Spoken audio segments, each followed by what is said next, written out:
Good morning! Tara mag-layout and design na tayo ng ating prayers for the GC guys. Using cellphone tayo, docs apps and slides apps ang ating ginagamit na pang design.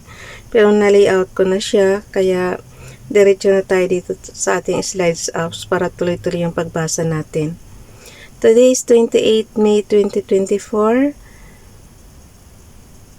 Ang ating font ay Cabit, size 40 and text color ay yellow green to eh. And then yung ating highlight color guys is dark green. Baliktad dun sa repost prayers natin last year. Okay lang. Okay. Kasi last year ang font natin is color dark green, tapos ang highlight color naman is yellow green. Okay, Family GC, paki-zoom na lang to pagka hindi nyo mabasa ha. Yung mga gustong sumali sa Family GC guys, paki-contact yung aming founder, Harry B. De La Cruz, or yung mga admins ko, founder Muti, admins Roger Pakatang, admins Eileen Samorin, Aiki Akma, Sarah Golinga, Nanay Elsa sa Amerika, at ang inyong lingkod, Ralph Lion Pagobo Vlogs. Paki-subscribe na rin sa kanilang mga YouTube channel. Yung mga gustong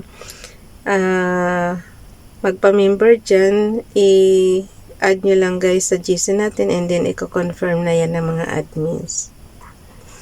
Okay, nandito na tayo sa kay Ralph, yung kanyang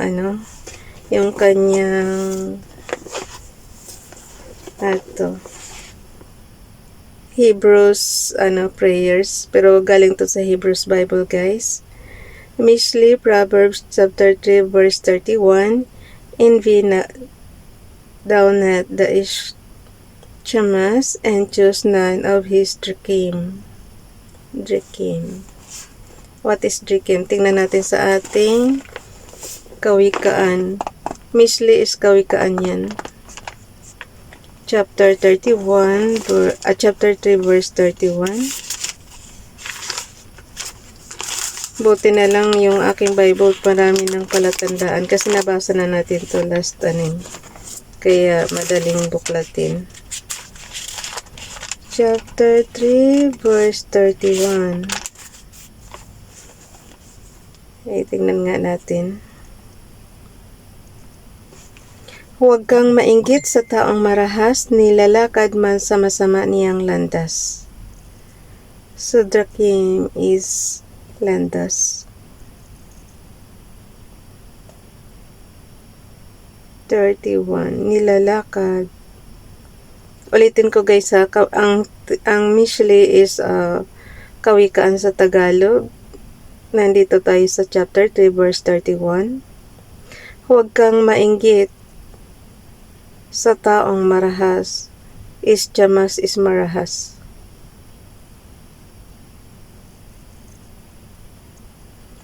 And choose none of his Drekim. Nilalakad man sa masama niyang landas. So yun. Dalawa ang natutunan natin. Okay. Mahalaga may matutunan ka kahit pa isa-isa. Pero alam niyo guys, ang natutunan ko talaga is Ang natutunan ko talaga is may nag-pop up kasi, kaya ako. Yung pala yung tumunog kanina. Kahit pa isa-isa lang yung ating natutunan, pero ang lagi ko talagang natatandaan guys is Hashim, yung Yahweh. Okay, dito naman tayo sa ating repost prayers hindi ko pa nabasa yung kay Princess Dayan channel. Basahin muna natin. And all people of the earth shall see that thou art called by the name of the Lord, and they shall be afraid of thee. Deuteronomy chapter 28 verse 10. Yung ating repost prayers naman last year kay Princess Dayan channel. And saying the time is fulfilled and the kingdom of God is at hand. Repent ye and believe the gospel. Mark chapter 1 verse 15.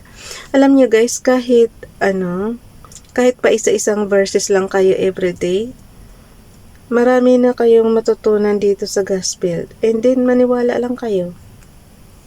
Ako ang gustong-gusto ko talaga yung si King Hezekias, yung kanyang prayer, guys. Yung, di ba, may sakit siya, tapos talagang malala na, binigyan pa siya ng another 15 years. Ang hiniling niya lang, ang ano lang niya is, humarap lang siya sa wall and then nagpray. Ayun, gumaling na. Pero syempre, may mga iinumin kanyang, katulad noon, yung fig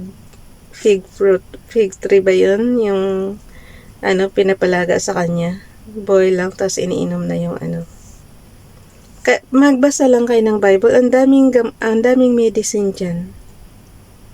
So, kung ano man mga sakit-sakit ninyo is gagaling na yan. Pero syempre, iba pa rin yung magpipray ka. Hihilingin mo sa kanya na gumaling ka. 'Di ba?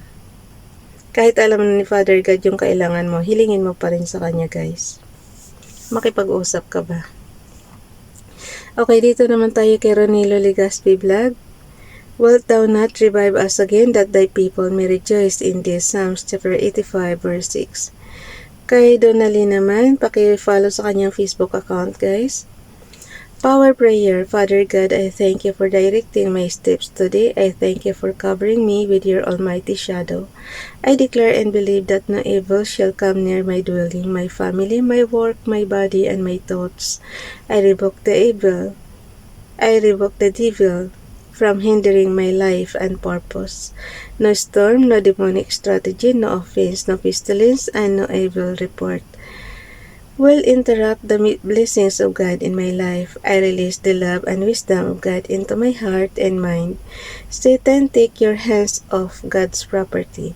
Thank you, Father God, for joy and peace that passes all understanding. In Jesus' name I pray, Amen. So, na-screenshot na natin yan, guys. Punta na tayo sa ating gallery, na crop na rin. So, ilalagay na lang natin siya sa ating storage. Punta tayo sa ating accounting apps. Kaya dito ko to nilalagay kasi lahat ng prayers nandito, guys. Yung past 2 years, year 2021, nandito na. Up to now, nandito na siya. Mapupuno na nga, yung buong May. Malapit na siya mapuno. So, plus natin, image of ourselves from photos. Then, ilalagay lang natin yan. And then, i-shoot lang natin sa column, guys. Kahit masagasaan yung rows, okay lang. Pero sa column, kailangan ma-shoot siya para pantay-pantay ba. Okay. May 28 na tayo ng May. So, naiwan na lang is dalawa na lang, 29 tsaka 30. So, bukas na yung 29 natin. Ikat lang natin, akyat natin ng konti sa taas. Paste. Ayaw niya mag-paste. Cut and paste lang naman yun. Ibaba natin tong 30. Okay. So, 2 araw na lang naiwan sa atin, guys. Yung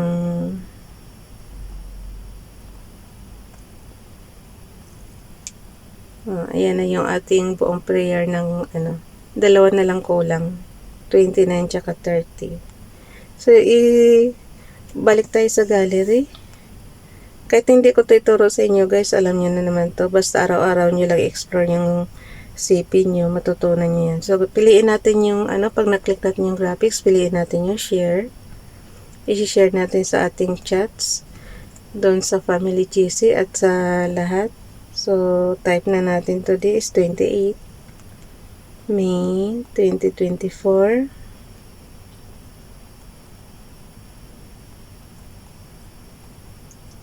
Prayers for the GC. Heart muna natin siya sandali.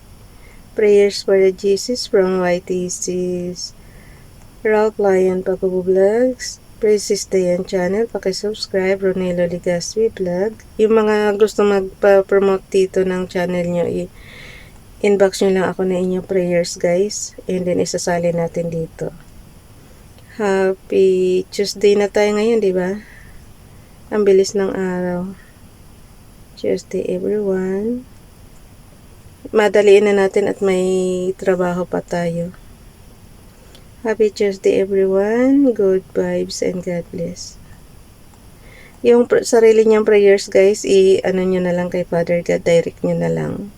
So, ito kasi pangkalahatan ito, kaya minamadali ko na. Tsaka marami na namang prayers na nandoon. Parang headings na lang naman ito eh. Amen. So, yan. Ang mahalaga, everyday kayo makipag-usap kay Father God. Humingi kayo ng repentance. Magsisikay sa mga kasalanan natin. Ganun. Tapos, humiling na.